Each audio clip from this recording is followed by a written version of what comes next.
जय हिंद दोस्तों, आशा करता हूँ महादेव की कृपा से आप सब कुशल मंगल से होंगे। साथियों, मैं हूँ आपका दोस्त और होस्ट दीपक सिंह पत्रकार और एक बार फिर से आप सभी का स्वागत करता हूँ आपके अपने चैनल डीएसपी ब्लॉग्स में। दोस्तों, आज का ये ब्लॉग महादेव के उन खास भक्तों के लिए है जो इस वर्ष करना चाहते हैं भारत के सबसे खतरनाक, सबसे सुंदर और सबसे रोमांचक धार्मिक यात्राओं में शुमार श्रीखंड कैलाश यात्रा को। यकीन मानिए, जब तक महादेव का बुलावा ना हो कोई भी उस चमत्कारिक शिवलिंग तक नहीं पहुंच पाता है, यहाँ तक कि चंद कदमों की दूरी अधूरी छोड़कर वापस चला आता है। दोस्तों, इस ब्लॉग में मैं आपको श्रीखंड महादेव यात्रा से संबंधित बेहद महत्वपूर्ण जानकारी देने वाला हूँ, जिसके बाद आपको इस यात्रा को करने में काफ़ी सहूलियत मिलने वाली है। मैं आपको बताने वाला हूँ कि आपको इस यात्रा पर कब जाना है, कैसे जाना है, क्या क्या लेकर जाना है, कहाँ खाना है, कैसे ठहरना है। इन सारी बातों के साथ ही साथ मैं आपको बताने वाला हूं कि श्रीखंड महादेव यात्रा के दौरान आपका कुल खर्च कितना आने वाला है। श्रीखंड महादेव यात्रा के खतरे, खूबसूरती और ख़ास जानकारियों को देखने, सुनने और जानने के लिए इस वीडियो को बिना स्किप किए पूरा अंत तक देखें। वीडियो अच्छा लगे तो लाइक करें, शेयर करें और अगर आप चैनल पर नए हैं तो चैनल को सब्सक्राइब ज़रूर कर लें। साथ ही साथ बेल आइकन को प्रेस करना बिल्कुल ना भूलें ताकि अगले वीडियो का नोटिफिकेशन सबसे पहले आप तक पहुँच सके। ये यात्रा लगभग 35 किलोमीटर का काफ़ी मुश्किल, काफ़ी जोखिम भरा ट्रैक है। इसे ट्रैकिंग के लिए नहीं बल्कि महादेव के दर्शन, पूजन, अर्चन के उद्देश्य से करें तो ही संभव है कि आपकी यात्रा पूर्ण हो पाए। यात्रा का यह वीडियो मैं आपको काफ़ी शॉर्ट में दिखा पा रहा हूँ, क्योंकि ये वीडियो मैं सिर्फ और सिर्फ आपको इस यात्रा से संबंधित महत्वपूर्ण जानकारी देने के उद्देश्य से बना रहा हूँ। इससे पहले मैं यात्रा का फुल वीडियो अपलोड कर चुका हूं, जिसमें पूरी यात्रा को विस्तार से दिखाया जा चुका है। एक एक पड़ाव, एक एक महत्वपूर्ण स्थान के विषय में डिटेल में बताया जा चुका है। मैं उस वीडियो का लिंक डिस्क्रिप्शन बॉक्स में भी डाल दूंगा, आप चाहें तो उसे भी देख सकते हैं। वैसे फिर भी आपकी जानकारी के लिए बता दूं, ये यात्रा कंकड़, पत्थर, चट्टानों, कीचड़ों, झरना, ग्लेशियर से होकर जाने वाला 35 किलोमीटर का काफ़ी जोखिम भरा ट्रैक है। मेरा मानना है कि ये यात्रा भारत की सबसे कठिन और सबसे दुर्गम, सबसे सुंदर धार्मिक यात्राओं में से एक है। और उसका महत्वपूर्ण कारण है कि इसमें ऊंचाई पर पहुंचने पर वहाँ न तो भोजन की उपलब्धता है, न तो पानी की और न ही सांस लेने के लिए ऑक्सीजन की उपलब्धता है। आपातकालीन स्थिति में रेस्क्यू के लिए कोई भी हेलीकॉप्टर, एम्बुलेंस, घोड़ा, खच्चर, गधा कुछ भी आपको वहाँ पर उपलब्ध नहीं होगा। ऐसी स्थिति में छोटी सी समस्या भी विकराल रूप ले लेती है।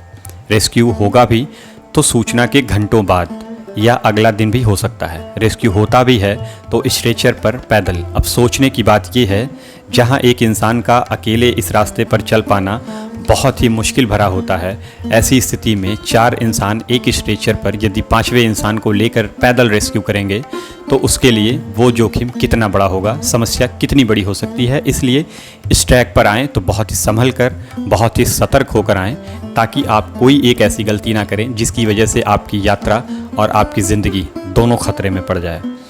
तो दोस्तों, अगर इस बात पर यात्रा करना चाहते हैं तो 100 बार आप विचार कर लें।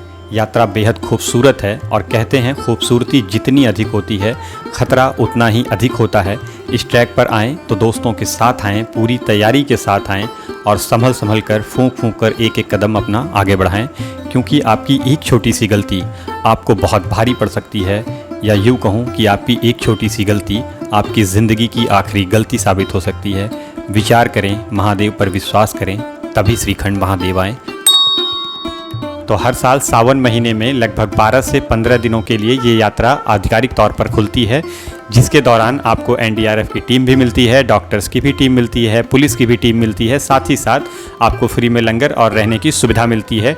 इस दौरान यदि आप यात्रा करते हैं तो आपकी यात्रा सुखद होगी, मंगलमय होगी और किसी आपातकालीन स्थिति में एनडीआरएफ की टीम आपका सहयोग करेगी। वहीं कुछ लोग इस यात्रा को अनाधिकारिक तौर पर भी करते हैं, यानी कि चोरी छुपे करते हैं।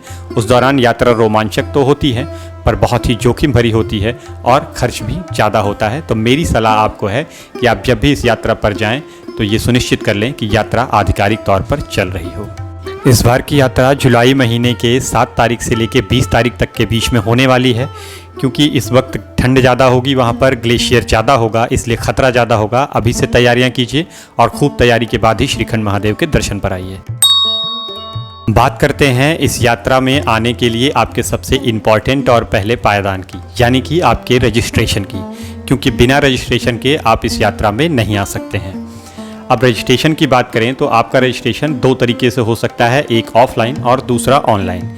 यदि आप ऑनलाइन रजिस्ट्रेशन करवाना चाहते हैं तो जब ये यात्रा खुलती है तो इसकी वेबसाइट पर आपको सूचना मिलती है, वहाँ पर जाकर आप फॉर्म फिल कर सकते हैं। फॉर्म को अपलोड करते समय ज़रूरत होगी आपके मेडिकल फिटनेस सर्टिफिकेट की, जो आपके वहाँ के सरकारी डॉक्टर बनाते हैं।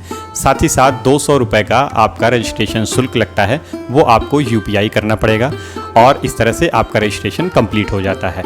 वहीं अगर आप ऑफलाइन रजिस्ट्रेशन करवाना चाहते हैं तो आपको यात्रा में आना पड़ेगा। आपकी यात्रा के पहले बेस कैंप यानी कि सिंघाड़ पर मौजूद डॉक्टर आपका मेडिकल चेकअप करते हैं। अगर आप मेडिकली फिट पाए जाते हैं तो वहाँ पर भी आपका 200 रुपये का यात्रा शुल्क जमा करके आपका रजिस्ट्रेशन होता है और उसी रजिस्ट्रेशन के साथ आप इस यात्रा में प्रवेश कर सकते हैं। तो दोस्तों, आप देश के किसी भी हिस्से से ट्रेन से या प्लेन से दिल्ली, चंडीगढ़ या कालका आ सकते हैं और वहां से HRTC की बसों से आगे का सफ़र आसानी से तय कर सकते हैं। हमने अपनी यात्रा दिल्ली ISBT कश्मीरी गेट से शुरू की थी। हमारी यात्रा का रूट था दिल्ली से शिमला, जहां से बस बदलकर नारकंडा होते हुए रामपुर बुशहर, वहां से कुल्लू डिस्ट्रिक्ट के निर्मन तहसील के बागीपुल बस स्टैंड के लिए हम गए।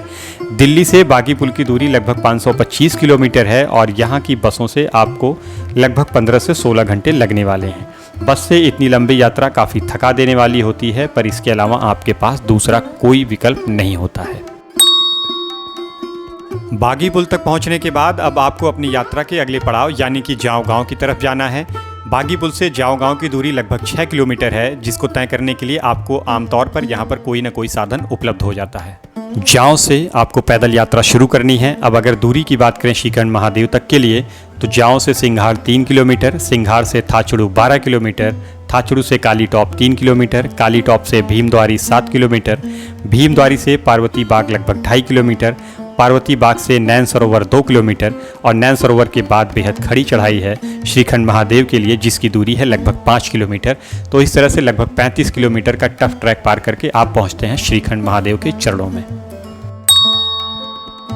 एक बात तो निश्चित है कि ये ट्रैक बहुत ही टफ है। इस ट्रैक पर आप जितना हल्के से हल्का लगेज लेकर चलेंगे, आपका ट्रैक आपके लिए उतना ही सुविधाजनक होने वाला है।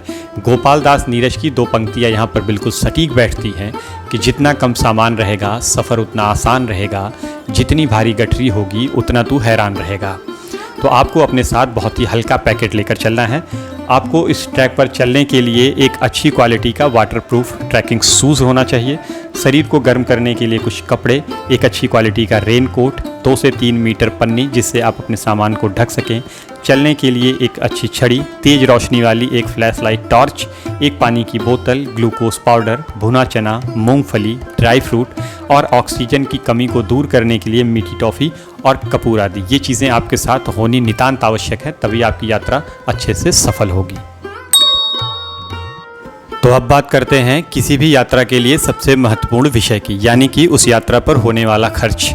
दिल्ली ISBT से हमारी ये यात्रा शुरू हुई थी। दिल्ली ISBT से रामपुर बुशहर तक के लिए हमारे बस का किराया था 850 रुपये और रामपुर बुशहर से बागीपुल तक का किराया था 100 रुपये। वहीं बागीपुल से जाओ तक के लिए हमने 50 रुपये खर्च किए थे। इस तरह से लगभग 1000 रुपये का कुल किराया देकर हम पहुंच चुके थे दिल्ली ISBT से जाओ गांव तक और वहां से शुरू होनी थी हमारी पैदल यात्रा।